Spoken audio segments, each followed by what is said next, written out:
मुख्यमंत्री मनोहर लाल ने नूह की घटना को लेकर एक बार फिर स्पष्ट कर दिया है कि इस मामले में संलिप्त किसी भी आरोपी को बख्शा नहीं जाएगा।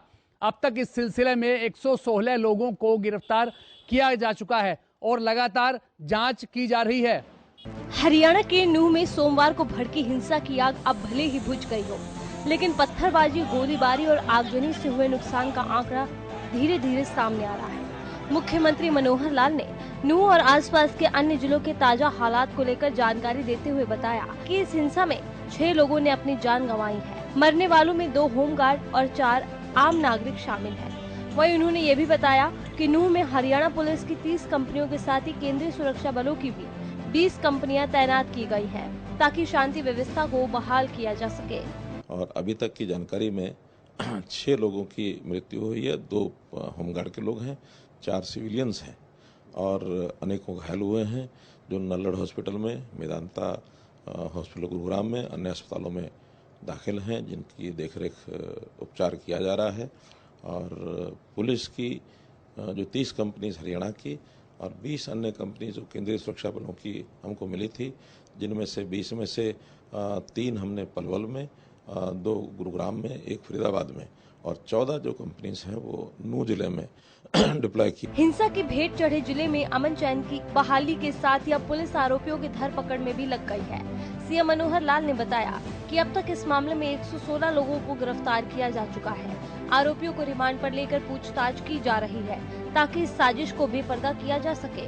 मुख्यमंत्री ने कहा कि इस घटना में शामिल एक आरोपी को गिरफ्तार कर लिया जाएगा और किसी को भी बख्शा नहीं जाएगा। जो षड्यंत्रकारी इस प्रकार से थे, जो दोषी लोग थे, उनको पकड़ा जा रहा है। उनके लिए सर्च ऑपरेशन भी किया गया है और जो लोग भागे हुए हैं उनको पकड़ने की कोशिश की जा रही है। अभी तक 116 लोग ये अरेस्ट हो चुके हैं और उनको आज उनका रिमांड लिया जाएगा, ताकि उनसे और जानकारी लेकर के जो भी लोग इसमें दोषी पाए जाएंगे उनको पकड़ करके उनके खिलाफ सख्त से सख्त कार्रवाई की जाएगी। किसी को भी बख्शा नहीं जाएगा। हाँ, जो आम नागरिक हैं उनकी सुरक्षा करना ये हमारा दायित्व है। उस सुरक्षा के लिए हमारी जो सुरक्षा एजेंसीज हैं, हमारी पुलिस है, वो सतर्क है। मुख्यमंत्री मनोहर लाल ने बताया कि हिंसा में अब तक 4 आम नागरिकों की मौत हो चुकी है, जबकि 2 होमगार्ड जवान भी अपनी जान गंवा चुके हैं। जिले में शांति बहाली के लिए लगातार कोशिशें जारी है। हरियाणा पुलिस की 30 कंपनियों को तैनात किया गया है, साथ साथ केंद्रीय सुरक्षा बलों की भी तैनाती की गई है। उन्होंने प्रदेशवासियों से शांति व्यवस्था को बनाए रखने की अपील की है। नूह में हुए दंगों को लेकर अब कई सवाल खड़े हो रहे हैं। सूबे के गृह मंत्री भी इस हिंसा को प्री प्लान बताते हुए बड़ी साजिश होने की बात कह चुके हैं। उनका कहना है कि इतनी बड़ी संख्या में पत्थर जमा करना, एकाएक गोलियां चलाना तुरंत नहीं हो सकता। इस साजिश के पीछे जरूर कोई मास्टरमाइंड है। नूह में हुई हिंसा के बाद अब हालात सामान्य होने का दावा किया जा रहा है। हरियाणा पुलिस की 30 कंपनियों के साथ ही अर्धसैनिक बलों को भी नूह में तैनात किया गया है। वहीं सूबे के गृह मंत्री अनिल विज इस विषय में कोई बड़ी साजिश की बात कह रहे हैं। उनका कहना है कि नूह हिंसा किसी मास्टरमाइंड का रचा हुआ प्लान है।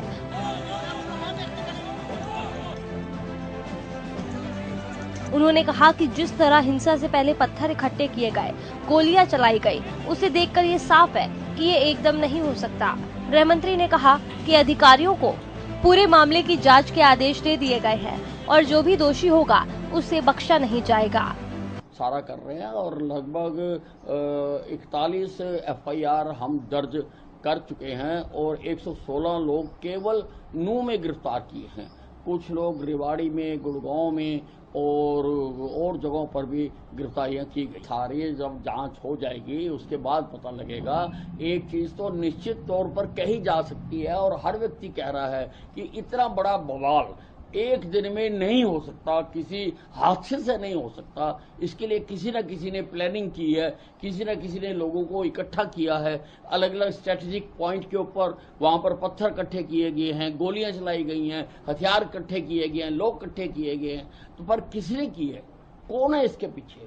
हम उसकी पूरी जांच करेंगे। देखिए उसको भी हम देख रहे हैं और मैंने भी मोनू मानेसर की वीडियो देखी है। वो कहीं पर भी दंगा करने के लिए नहीं कह रहा है, वो लोगों को यात्रा में पहुंचने के लिए कह रहा है। गृह मंत्री अनिल विज ने बताया कि नूंह के साथ ही अन्य जिलों में भी पर्याप्त मात्रा में पुलिस फोर्स तैनात कर दी गई है।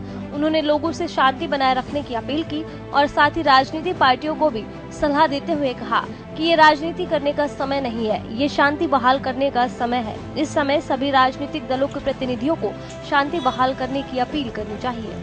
वहीं सवाल तो सरकार पर भी उठ रहे हैं कि जब इतनी बड़ी साजिश रची जा रही थी तो सरकार को इसकी भनक कैसे नहीं लगी। इन सभी सवालों के जवाब तो जांच के बाद ही मिल पाएंगे। जांच के बाद यह भी साफ हो जाएगा कि आखिर नूंह में हुए एक्शन का रिएक्शन था या फिर कोई सोची समझी साजिश। नूंह दंगों में हुए नुकसान की भरपाई के लिए प्रदेश सरकार ने प्लान तैयार कर लिया है। क्षतिपूर्ति पोर्टल के जरिए नुकसान की जानकारी ली जाएगी। साथ ही सरकार ने यह भी ऐलान किया कि हिंसा में शामिल उपद्रवियों की पहचान कर उन्हीं से नुकसान की भरपाई कराई जाएगी। बता दें कि सरकार पहले ही इसे लेकर एक्ट भी पास कर चुकी है। नूंह में हुए दंगों में 6 लोगों की मौत के साथ ही पब्लिक और प्राइवेट प्रॉपर्टीज का भी काफी नुकसान हुआ है। दंगाइयों ने कई वाहनों को आग के हवाले कर दिया, कई दुकानों में भी आगजनी हुई है, कई लोगों के घरों में हिंसा से नुकसान हुआ है। प्रदेश सरकार मृतकों के परिजनों को मुआवजा देने का ऐलान पहले ही कर चुकी है। वहीं अन्य नुकसान की भरपाई के लिए सरकार ने प्लान बना लिया है। उन्होंने क्षतिपूर्ति पोर्टल के जरिए हिंसा में हुए नुकसान की जानकारी मांगी। वहीं उन्होंने ये भी बताया कि हिंसा में नुकसान की भरपाई दंगाइयों से ही करवाई जाएगी। सीएम ने बताया कि सरकार पहले ही एक एक्ट पास कर चुकी है जिसमें हिंसा में शामिल उपद्रवियों से ही नुकसान की भरपाई कराने का प्रावधान है। इसी के एक्ट के तहत नूंह हिंसा में हुए नुकसान की भी भरपाई करवाई जाएगी। उन्होंने कहा कि सार्वजनिक संपत्ति को हुए नुकसान की भरपाई प्रदेश सरकार खुद करेगी।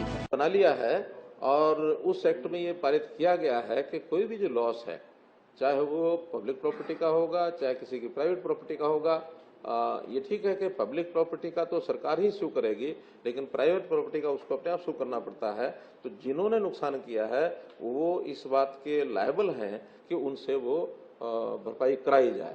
तो हम उसका पूरा अपना जो सरकारी प्रॉपर्टी है उसका हम करेंगे। प्राइवेट प्रॉपर्टी वालों को भी उनको कहेंगे कि इसकी लायबिलिटी जिनके ऊपर है उनसे वसूल। वहीं मोनू मानेसर को लेकर विपक्ष द्वारा लगाए जा रहे आरोपों पर भी सीएम ने जवाब दिया। उन्होंने कहा कि राजस्थान पुलिस मोनू मानेसर पर कार्रवाई करे, हम मदद करने के लिए तैयार हैं। राजस्थान पुलिस उसे ढूंढ रही है, वो कहाँ है हमारे पास उसके बारे में कोई इनपुट नहीं है।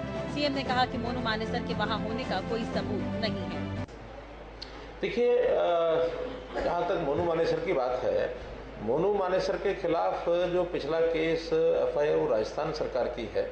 राजस्थान सरकार को हमने कहा है कि जिस प्रकार की मदद उनको ढूंढने में हमारी चाहिए मदद करेंगे, तैयार है मदद करने के लिए। अब वो चूँकि राजस्थान पुलिस उसको ढूंढ रही है, कहाँ है कोई इनपुट्स हमारे पास अभी नहीं है, उनके पास है कि नहीं हम नहीं कह सकते। राजस्थान पुलिस उसके खिलाफ कार्रवाई करने के लिए स्वतंत्र है, हमारी मदद जितनी चाहिए उनको करेगा। और अगली सत्य बात ये भी है कि उस दिन किसी जगह पर कोई सोनू मानेसर के प्रेजेंस का या उसके आने का कहीं कोई विषय नहीं है। जब नहीं है तो अफवाहें और ये जो सारी चीज़ें होती हैं, इन अफवाहों के कारण से जो वातावरण खराब होता है वो इसी प्रकार से होता है। हमारा अपील है, अभी भी अफवाहें बहुत चलेंगी, उन अफवाहों पर ध्यान नहीं देना चाहिए। हाँ, उसमें जो चीज़ें सत्य होंगी उसके ऊपर। वहीं इस मामले के तार मोनू मानेसर से जुड़ने पर मुख्यमंत्री ने कहा कि राजस्थान पुलिस ने उसके खिलाफ पहले ही मुकदमा दर्ज कर रखा है। राजस्थान पुलिस उसके खिलाफ कार्रवाई करने के लिए स्वतंत्र है और हरियाणा सरकार भी राजस्थान पुलिस को हर संभव मदद करने के लिए तैयार है। हालांकि उन्होंने यह भी कहा कि मोनू मानेसर नूंह में उस दिन मौजूद था या नहीं, इसे लेकर फिलहाल कोई जानकारी नहीं है। नूंह में 31 जुलाई को हुई हिंसा के 2 दिन बाद डीजीपी पीके अग्रवाल ने ताज़ा हालातों की जानकारी दी है। उन्होंने बताया है कि अब तक 116 लोगों को गिरफ्तार किया जा चुका है। वहीं मामले की जांच करने के लिए एसआईटी बनाने की बात भी उन्होंने कही। 31 जुलाई को ब्रजमंडल यात्रा के बाद जिस नूंह में हिंसा हो रही थी, पत्थर बरसाए जा रहे थे, जहां वाहनों को आग के हवाले किया जा रहा था और जहां गोलियों की गड़गड़ाहट से पूरा शहर सहम गया था, आज वही नूंह छावनी में तब्दील हो चुका है। चप्पे चप्पे पर पुलिस फोर्स तैनात है।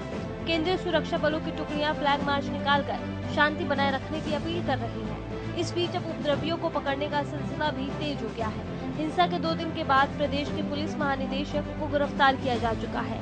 उन्होंने ये भी बताया कि इस पूरी हिंसा की जांच SIT के माध्यम से की जाएगी। इस संदर्भ में अब तक वहां पर 41 FIR दर्ज हो चुके हैं और 116 लोगों को अरेस्ट किया। जो ये FIRs हैं, इसके बारे में अलग अलग SITs बनाए जा रहे हैं और हर SIT को 7-8 केसेस दिए जाएंगे ताकि वो उनका गंभीरता से इन्वेस्टिगेट। वहीं सोमवार से ही नूह में जारी कर्फ्यू को लेकर प्रशासन की ओर से कुछ समय के लिए ढील दी गई है। DGP ने बताया कि अब स्थिति नियंत्रण में है, इसलिए कुछ समय के लिए कर्फ्यू में ढील दी गई है ताकि लोग जरूरत की वस्तुएं खरीद सकें। वहीं उन्होंने ये भी बताया कि पुलिस सोशल मीडिया पर भी नजर बनाए रखे हुए है ताकि किसी भी तरह की अफवाह से माहौल खराब न हो सके। इस दौरान उन्होंने ऐसे लोगों को चेतावनी देते हुए कहा कि माहौल बिगाड़ने की कोशिश करने वालों से पुलिस सख्ती से निपटेगी। कर्फ्यू में भी आज थोड़े समय के लिए ढील दी गई है ताकि लोग अपनी आवश्यकता अनुसार वस्तुएं, दवाई, दूध इत्यादि खरीद सकें और स्थिति पर लगातार निगरानी रखी जा रही है। स्थिति में लगातार सुधार हो रहा है, बहुत तेजी से सुधार हो रहा है। सोशल मीडिया पे विभिन्न प्रकार के जो अफवाह हैं उनको भी हम मॉनिटर कर रहे हैं और इस तरीके के जो लोग भड़काऊ भाषण या जो माहौल को खराब करने का प्रयास कर रहे हैं उस पे भी नज़र रखी जा रही है। को सामान्य किया जाएगा, किसी को भी कानून व्यवस्था अपने हाथ में लेने का कोई जो है इस तरीके का अवसर नहीं दिया जाएगा। उनके खिलाफ सख्त से सख्त कार्रवाई। DGP ने बताया कि फिलहाल स्थिति कंट्रोल में है, लेकिन पुलिस सोशल मीडिया पर भी पैनी नजर बनाए हुए है। किसी भी तरह की अफवाह फैलाने वालों पर पुलिस की नजर है। यदि कोई भी माहौल बिगाड़ने की कोशिश करता है तो उसके खिलाफ बड़ी कार्रवाई की जाएगी। नूह से उठी हिंसा की आग में गुरुग्राम जिले में पुलिस प्रशासन पूरी तरह से एक्टिव है।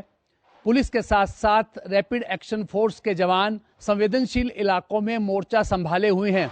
पिछले 2 दिन में पुलिस की ओर से 15 FIR दर्ज की गई है, साथ साथ 8 लोगों को गिरफ्तार भी किया गया है। ब्रिज मंडल यात्रा के दौरान नूह से शुरू हुई हिंसा ने आसपास के कई और जिलों को भी अपनी चपेट में लिया था। 31 जुलाई की शाम होते होते गुरुग्राम में भी हिंसा की कई घटनाएं देखने को मिली।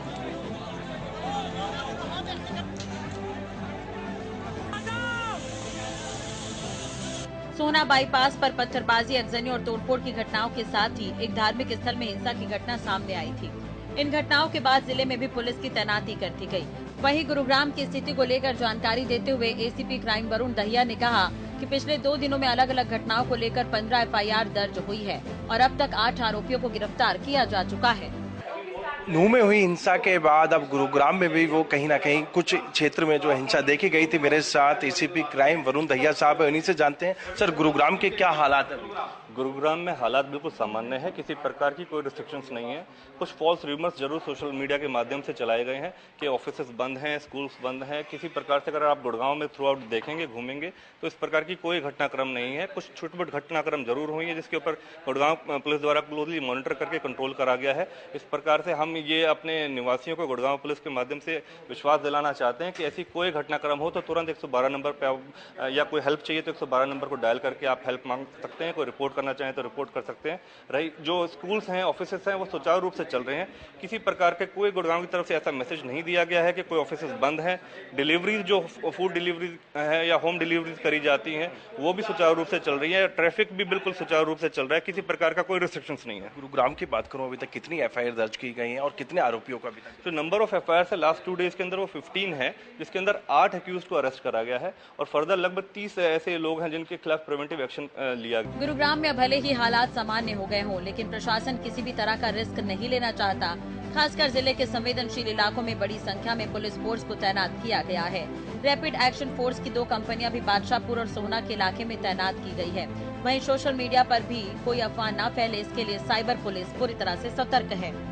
कितनी पुलिस फोर्स अब गुरुग्राम में तैनात की गई है और मेवात में भी कुछ टुकड़ियां जो एक्सक्लूसिवली कम्युनल राइट्स के जो देखते हुए संवेदनशील इलाकों के अंदर जो फोर्स लगी हुई है, गुड़गांव पुलिस की तरफ से लगभग 2110 की स्ट्रेंथ है, वो एक्सक्लूसिवली इन्हीं चीज़ों को मॉनिटर कर रही है। लगभग जो 2800 से लेकर 2900 के बीच की जो फोर्स है वो दूसरे लॉ एंड ऑर्डर्स को मेंटेन करने के लिए लगी हुई है। और साथ में 2 जो हमारी रैपिड एक्शन फोर्स की कंपनी भी डिप्यूट करी गई है, जो बादशाहपुर और खासकर सोना के एरिया में रूट मार्च कर रही है। वो सेंट्रल फोर्स है जो कि हमारे लॉ एंड ऑर्डर को मेंटेन करने के लिए जाएगी। गुरुग्राम की बात कर रहे हैं, कल की तो 2 घंटे के अंदर 5 से 6 जगह जो आगजनी की खबरें वो हैं सामने आई हैं, उसको देख के कितना चैलेंज मानते हैं और किस तरीके से गुरुग्राम पुलिस कार्यरत है? जो 1 अगस्त की घटनाक्रम में 4 चीजें रिपोर्ट हुई हैं। बेसिकली कुछ कबाड़ियों की जो शॉप से या झुग्गियों पर जो आगजनी की वारदात हुई थी, उस दौरान सिचुएशन ये थी कि कुछ जो वहां पर शॉप्स वगैरह थी, कुछ टायर्स, कुछ गद्दे वगैरह इस तरीके के एलिमेंट्स था जो जिनको आग लगाने में आसानी रही, और जो आग का जो दिखना था वो बहुत ज्यादा था, वाइड स्प्रेड दिखा, इसलिए कुछ ऐसा लगा कि बहुत ज्यादा वो है।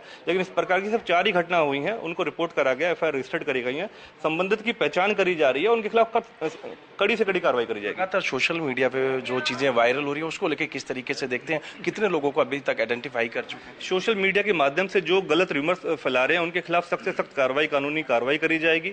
और गुड़गांव पुलिस के माध्यम से दोबारा अपील करना चाहूंगा कि सोशल मीडिया के किसी भी रूमर्स को, फॉल्स रूमर्स को आप इग्नोर करें, उन पर विश्वास न करें। सभी प्रकार से गुड़गांव में सारी स्थिति नॉर्मल है बिल्कुल, और किसी प्रकार से ऐसी कोई प्रॉब्लम नहीं है। किसी प्रकार से किसी को अगर कोई रिपोर्ट करना है, हेल्प चाहिए, 112 नंबर को डायल करें। बता दें कि जिले के कई इलाकों में पत्थरबाजी और आगजनी की घटनाएं सामने आई थी। प्रशासन की ओर से धारा 144 लागू कर दी गई थी। स्थिति काबू में रहे, इसके लिए प्रशासन पूरी तरह से एक्टिव है। खासतौर पर सोशल मीडिया पर निगरानी रखी जा रही है। नूह में ब्रिजमंडल यात्रा के दौरान हुई हिंसा की घटना को लेकर विश्व हिंदू परिषद और बजरंग दल द्वारा रैलियां निकालकर रोष प्रदर्शन किया गया। राजधानी के कई इलाकों से लेकर हरियाणा के कई जिलों में भी हिंदू संगठनों के कार्यकर्ता सड़कों पर उतरे और आरोपियों पर कार्रवाई की मांग की गई। नूह की घटना को लेकर बजरंग दल और विश्व हिंदू परिषद समेत तमाम हिंदू संगठनों में रोष भी नजर आ रहा है। इस घटना के विरोध में बुधवार को बजरंग दल और विश्व हिंदू परिषद ने दिल्ली NCR समेत अलग अलग इलाकों में रैलियां निकालने का ऐलान किया था। इस दौरान हरियाणा के कई इलाकों में भी प्रदर्शन देखने को मिला। दिल्ली के घोंडा चौक और द्वारका मोड़ पर भी बजरंग दल और VHP के सदस्य इकट्ठे हुए और नूह की घटना को लेकर रोष जाहिर किया। वहीं हरियाणा के गुरुग्राम, बहादुरगढ़, अंबाला, फतेहाबाद, गोहाना, झज्जर समेत कई अन्य जिलों में भी इसी तरह के प्रदर्शन किए गए। 31 जुलाई को जो नूह मेवात में जो घटना घटी है, उसके पूरा समाज शुद्ध है और ऐसी घटनाएं ना हो, इसी पर पुनरावृत्ति ना हो, उसका हमारा प्रयास है। प्रशासन को ज्ञापन सौंपा है गृह मंत्रालय के नाम से SDM साहब को कि हमारी बात वहां तक पहुंचाई जाए। और वास्तव में आज कड़े कदम उठाने की आवश्यकता है, वरना ये जो दूरियां बन रही हैं 2 समुदाय में, वो बहुत लंबी चली जाएंगी। उन लोगों को ढूंढना चाहिए, उनको कड़ी से कड़ी सजा मिलनी चाहिए, ऐसा दोबारा ना हो। ऐसे कड़े बता दें कि जैसे ही हिंदू संगठनों ने रैलियां निकालने का ऐलान किया था, वैसे ही इन रैलियों पर रोक लगाने की मांग को लेकर सुप्रीम कोर्ट में याचिका दायर की गई। सुप्रीम कोर्ट ने इस मामले में सुनवाई करते हुए अधिकारियों को आदेश दिया कि रैलियों के दौरान हेट स्पीच या हिंसा न होने दें। संवेदनशील इलाकों में CCTV कैमरे लगाएं और उनकी फुटेज सुरक्षित रखी जाए। साथ ही जरूरत पड़ने पर अतिरिक्त पुलिस या पैरामिलिट्री फोर्स तैनात करने की बात भी सुप्रीम कोर्ट की ओर से कही गई है।